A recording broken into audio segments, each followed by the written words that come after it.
Right, old biker here, gonna get me some chips. Too lazy to cook, too lazy to put anything in the oven, too lazy to put anything in the microwave. So it's gonna be chippy shop.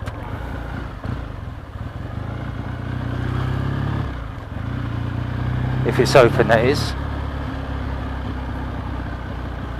I do like my double Savoy, British thing I think this is. I don't know if you do it in the States with all chips and stuff. Double Savoy, meat pie,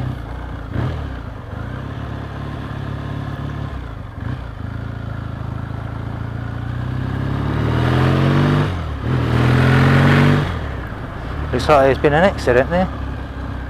It didn't look like he was hurt. It looked like the bike was a bit of a mess though.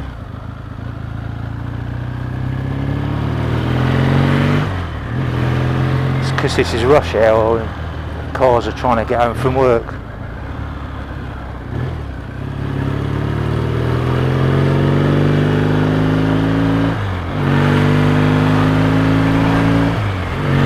I'm trying to get to my chip shop.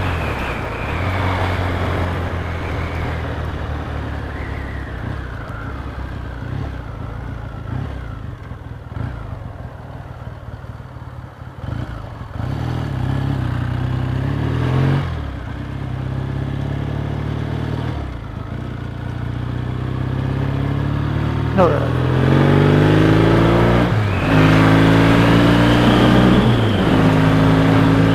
Love that sound.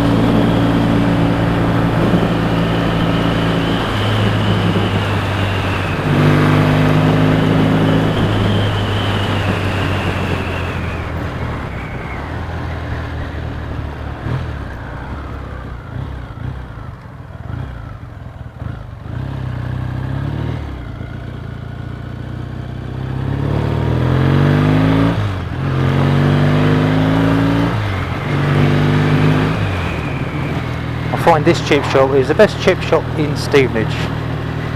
I've tried a few, even that Row I think is called in Bedwell.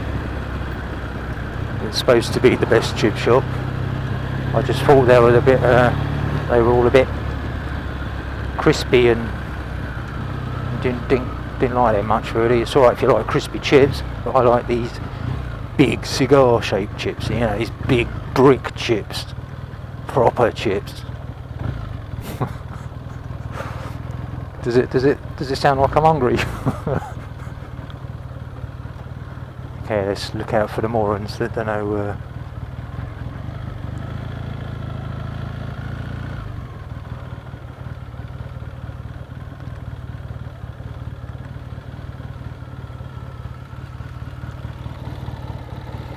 Good, got a security out there.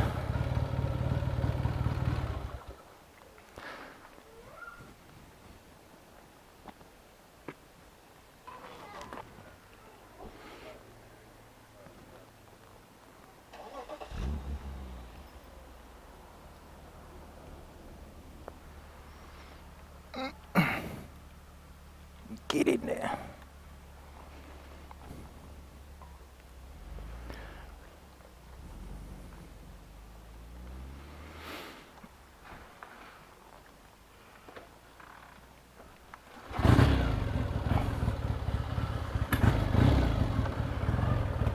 Right, now I've got me chips.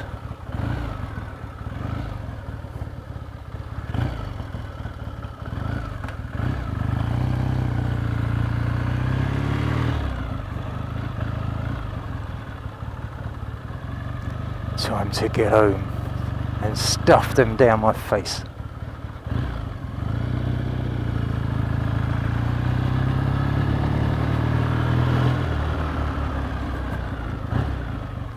Car.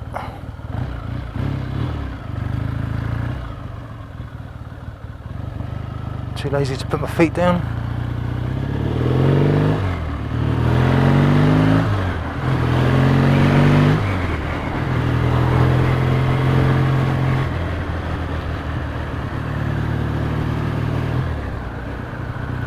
should do actually I should do a video on my 4 bikes. This one, a T140E 1978. Bought this a couple of years ago, and I bought it and it needed a lot of work doing to it.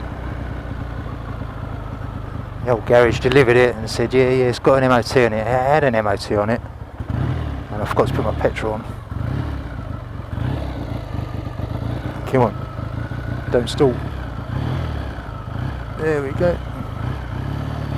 Don't do that on Yamahas because they'll die for them taps, don't they?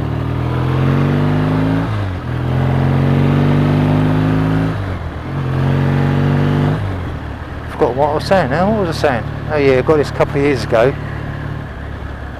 Needed a lot of work doing it. I mean, the garage that sold me to it got an MOT on it, and how it got an MOT on it beats me. It had what it said on the MOT failure when he first took it. It said it needed fork seals. Kin fork seals, it needed nearly everything doing on it. You know, spokes were rusty. The tyres on it were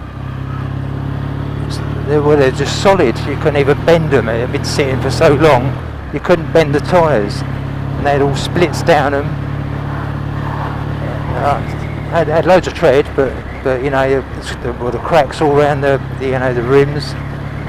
Terrible.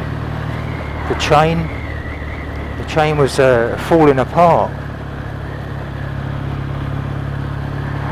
You know, the bloke that had it before me, or the garage, didn't do nothing to it. So, I mean, I started at the front end really. I changed I relaced the front wheel, the rear wheel. I put all new stainless nuts and bolts on it. I've done the discs, the calipers, serviced all the calipers front and back. All new brake lines, all new cables. They had the wrong rev counter on it, so I bought a proper rev counter for it. The headlight bolt, wiring, everything. I changed everything on it. You name it, I changed it.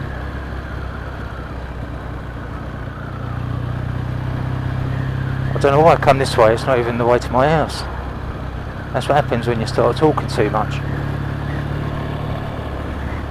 Yeah, the exhaust pipes were loose. Done them. The engine was, you know, you could see it had been left like 12 years, and it was a bit tappy as well, which I thought was a bit strange after only doing 13,000 miles. But you know, it just tells me that the bloke never really looked after it. Never, I don't think even serviced it or anything like that. So took the top end off. Threw the old barrels and pistons in a box in my garage, ordered new ones from LF Harris. And the trouble with that is I had LF Harris barrels and pistons, but then all the studs wouldn't fit into his barrels, so I had to buy new studs from LF Harris. And then I went to I forget what half these things are called now. Tappet things, you know, they're tappet things, what are they called? Tappet guide blocks, that's what they are. They wouldn't fit properly, the original Triumph ones wouldn't fit properly in the LF Harris barrels, so I had to buy them new as well. So, I mean, if what people say about LF Harris and all that stuff's made with the existing or the original jigs and all that crap, that's rubbish, that is, because none of the original Triumph stuff fit LF Harris stuff. Either that or I was shipped some right dodgy barrels. Well, come to think of it, I was shipped to some right dodgy barrels, because anyone that knows Triumph Bonneville barrels knows there's an oil feed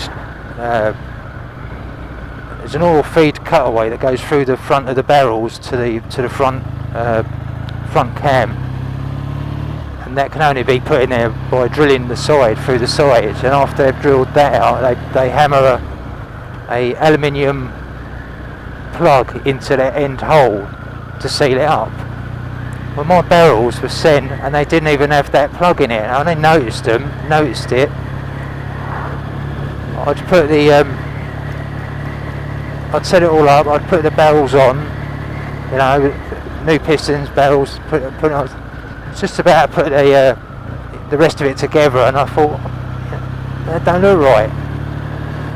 I actually noticed then, which was lucky, rather than noticing after I put everything together and started it up, because that would have really cheesed me off. Anyway, cut long story short, I sorted all that out, fixed all them, new barrels, pistons, all that sort of stuff on it, new push rod, sorry. Loads of new bits and pieces all over the place. Now it runs sweet as. I could have stopped there, but wasn't very nice of me not stopping, was it? Oh well.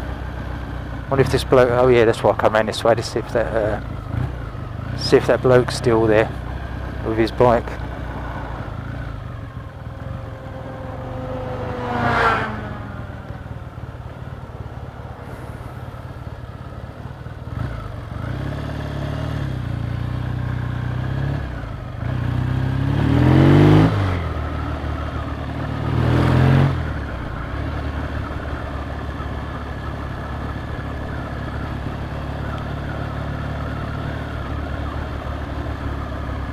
I think the only thing that I didn't change when I restored this bike was the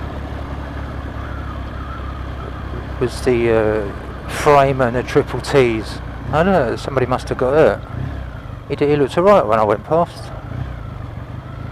This is a bike crash that's happened here.